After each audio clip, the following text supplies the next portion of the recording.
Your pet's view of your New Year phase. At the start of the year, you went through a phase.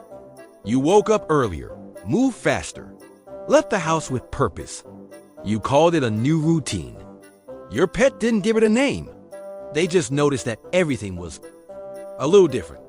Not bad, just unfamiliar. And unfamiliar is how trouble starts. Part 1. The first signs of trouble. The alarm goes off. Not the usual one, the earlier one. Your pet doesn't open their eyes. They don't need to. They know this sound. This sound usually means one of two things. You're leaving, or you're doing something unnecessary. You don't hit snooze. This is the first concern. You sit up immediately. Your pet opens one eye. You stand up. Your pet sits up. This is moving too quickly. Normally there's a pause here, a long one. Normally you stare at the ceiling.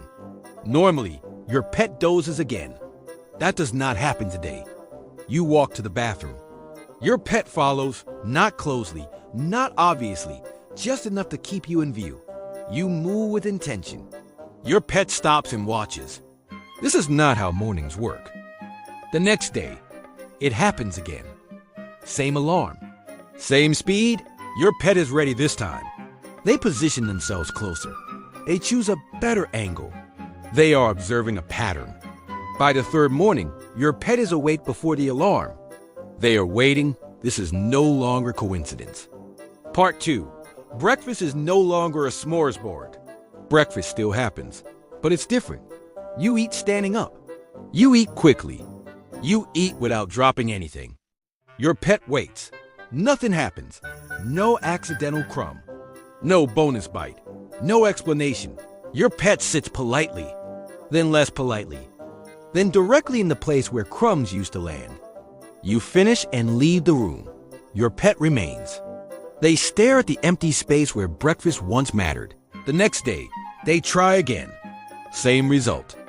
By day 3, they've adjusted their posture. This is not hope anymore. This is documentation. Part 3. The new door routine. You put on shoes. Not the casual shoes. The decisive shoes. Your pet appears instantly. Not to stop you. To watch. You pick up keys. Your pet sits. You open the door. They do not panic. They assume you'll be back shortly. This assumption is optimistic. The door closes. Your pet waits. 5 minutes feels reasonable. 10 minutes is unusual. They reposition. They listen. This definitely did not happen during the holidays. Part 4. It's time to investigate the new order. Alone, your pet reviews the situation. Earlier alarm. Different energy. Longer absence. They walk the house. Everything is where it was. Nothing explains this. They sit by the door. Not dramatically. Just ready. They nap, but lightly. One ear working. This is not relaxation. This is surveillance. Part 5.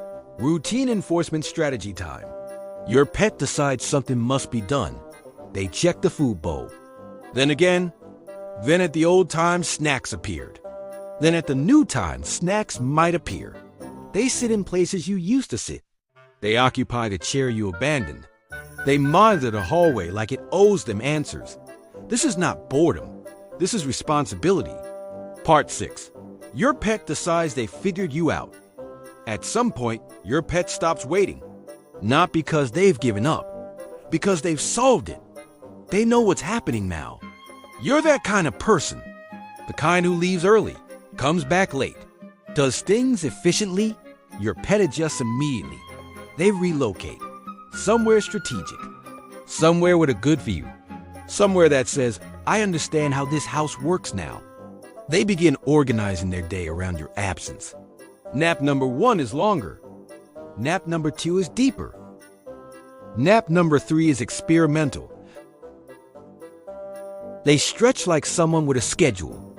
They move a toy closer to where you used to sit, not for play, just in case you glance at it. They check the door once, realize it's pointless, and go back to being productive. They groom with focus. This is not boredom. This is a pet who believes they've adapted. They are thriving. They have cracked the system. They are ready for this version of you, which is unfortunate. Part 7. You come home. When you finally return, your pet greets you calmly. Too calmly. They follow you everywhere. Not for affection, for context. You sit down. They watch. You relax. They notice. This does not match the morning. They remain close. Just in case this happens again. Part 8. The phase starts to slip. Over the next few days, things change. The alarm moves later. You hesitate before leaving. You sit longer. Your pet notices immediately. They do not celebrate. They observe. This is familiar. They have seen this before. And so, as routines quietly settle back into place, or something close enough to be recognizable, your pet reaches a conclusion. This was not permanent. This was a phase. They return to their favorite spots. They forgive you, mostly, but they'll remember this phase, store it away, and bring it up again the next time you try something ambitious. The next time you say, "This year will be different," they will be ready. Until then, they'll be watching. From the sofa, from the doorway, from that one inconvenient spot they always choose when they're judging you silently.